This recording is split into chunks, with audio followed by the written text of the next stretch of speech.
and welcome into another edition of The Rundown. I am Kendall Smith alongside of Collyn Taylor, and we just need to give Collyn a huge shout out, a huge thank you, because he is like the busiest man alive right now. He is all over the place covering football. He's covering basketball for Gamecock Central. Baseball's about to start ramping up here in the next couple of months. So Collyn, you are so busy, but you are still committed to the rundown, still making time even over Zoom today, because I feel like there is so much to give a rundown on right now in the world of South Carolina athletics. Last night, pretty much earth-shattering news came out. Spencer Rattler transferring to South Carolina along with Austin Stogner, and just absolutely crazy news. So first of all, where were you when you heard this news, Collyn? And on a scale of 1 to 10, how surprised were you? I was actually, what they don't teach you in journalism school is that news tends to break when you are at your most vulnerable. I was pulling in from Christmas shopping in my garage when the Rattler tweet came out, and my plan of wrapping presents and watching Monday Night Football went out the absolute window.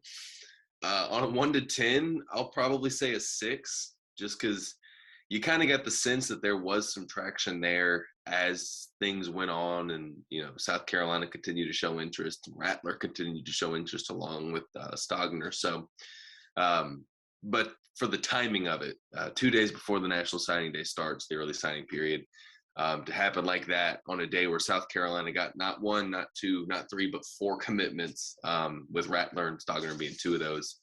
That was the most shocking part of all of it. But massive gets for Shane Beamer and Marcus Satterfield going into year 2.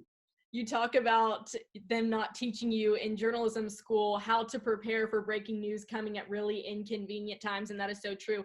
Last night, I'm going to expose myself a little bit. At the time that Spencer Rattler announced his commitment to South Carolina, I had a face mask on. I was in my Christmas pajamas, and not like a COVID face mask, like an acne face mask on.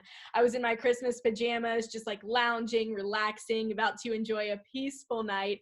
And then that news comes out, and it just completely rocked my world. But I guess it's all a learning experience. And like you said, a huge get for South Carolina. And we've got to expand on that a little bit more. I mean, what do you think the message was from Shane Beamer to these 2 players about, hey, you need to come here? And then secondly, just the key to Shane Beamer's success so far. What do you think that is? Because he has been absolutely rolling on this recruiting trail as of late. Yeah, before we do that, I do want to give a shout out, going back to what you were saying. My wife has been fantastic through all of it. She saw the look on my face when the tweets came in, and I told her what happened. And she was like, all right, you can go to work, do your thing. So before we do anything, I wanted to give her some kudos there. Yeah. Shout out to Michaela. But from a Beamer on the recruiting trail standpoint, it's all about relationships. And the staff that he's put together has done a really good job of late leveraging some of those relationships and building relationships, especially with the 4 most recent public commitments. You look at Jayshawn Barham, the linebacker. Mike Peterson did a great job with him. Pete Limbo, obviously up in the area, recruiting well. Shane Beamer has connections in the DMV area from his time living in Virginia and coaching at Tech. Pete Limbo obviously has fantastic connections up there, being from the area. Same with Stone Blanton. Just Clayton White and Shane Beamer did a great job getting to know him and his family. And then obviously the connections with Beamer, with Rattler and with Stogner from their time at Oklahoma. Beamer was Stogner's position coach, and Beamer obviously worked pretty closely with Rattler in that offensive meetings. But that's what it comes down to. Shane Beamer's on this recruiting role right now because, number one, they've shown progress in year 1. You match your win totals of the last 2 seasons combined in 1 year. You're going to a bowl game. That's important. And then you get to leverage that along with your relationships and sell progress, sell this vision for the future because of your success in year 1. And that's why I think you're seeing this momentum starting to build as early signing day is, here now. And you mentioned Stone Blanton there. I mean, absolutely unbelievable that South Carolina and Clayton White are able to flip him from going to play baseball at Mississippi State, the reigning College World Series champions, and convincing him to come be a dual sport athlete at South Carolina. Now, also some breaking news coming tonight. South Carolina with the flip on Zavier Short. He goes to Chapin High School, and he's now coming to South Carolina, and the Gamecocks only offered him a couple of weeks ago, Collyn. So just what does that say about the appeal of South Carolina? And now they're one of these schools that can come in just a couple of weeks before the early signing period starts and flip a player so fast. Good schools close well during the signing periods, whether that's December or whether that's in February.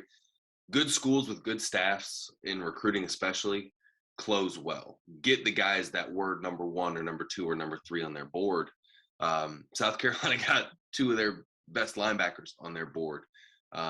Short, obviously, a guy that was high up on the board, flippable candidate there that in your own backyard out of Chapin. So that's a big, from an optics standpoint, that's huge. And you're just closing so well, and that speaks to the momentum they were able to build from the start of November on. And it's reflected in what is, as we sit here right now, a top 15 recruiting class. And good coaches have those. Good programs stack top 15s on top 15s. And you're seeing the start of that with Shane Beamer and what is essentially his first full recruiting class here in South Carolina.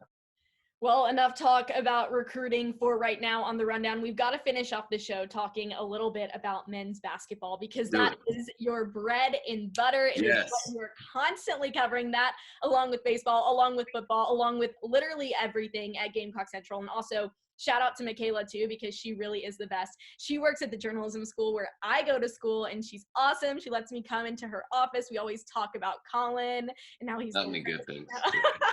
I'm totally kidding, but she is awesome. But a lot of the time she doesn't get to see you on the weeknights because you're covering men's basketball. So for anybody out there who maybe doesn't keep up so much with the men's basketball team, they had a big win, a signature win this past weekend in Rock Hill, South Carolina over Florida State. What are you liking so far about this men's basketball team early on in the season, Collyn? They guard their what's off, man. They are a really good defensive basketball team. They're going to make it difficult for you to score. Florida State, I think if my math's correct, hit 7 field goals the final 26 minutes of the game, of game time. So the entire second half, and then obviously the final 6 minutes of the first, they defend, and they have enough pieces offensively to make things difficult for you to defend and space the floor. They haven't had a consistent three-point threat.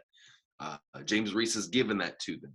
They haven't had consistent big man play the way that they've needed. Wilden Zilvek's given that to them. Then they have the leadership of a Jermaine Kusnar, an Eric Stevenson, a Reese, mixed with this young talent from this freshman class. It has the makings of a team that, if it continues to get better, has a chance to be on the bubble, has a chance to be in the NCAA tournament conversation come the end of the year. And Sunday against Florida State was proof of concept for that. I love, especially for South Carolina men's basketball and football, that they're finishing these games, right? Because they stay in it, they stay in it, they stay in it. And I think what we've seen in the past is the teams for South Carolina basketball and football would have just kind of given up if it was a close game, or maybe wouldn't have finished it out, kind of like you mentioned with Shane Beamer earlier on the recruiting trail, but they're finishing it out. So much to look forward to tonight.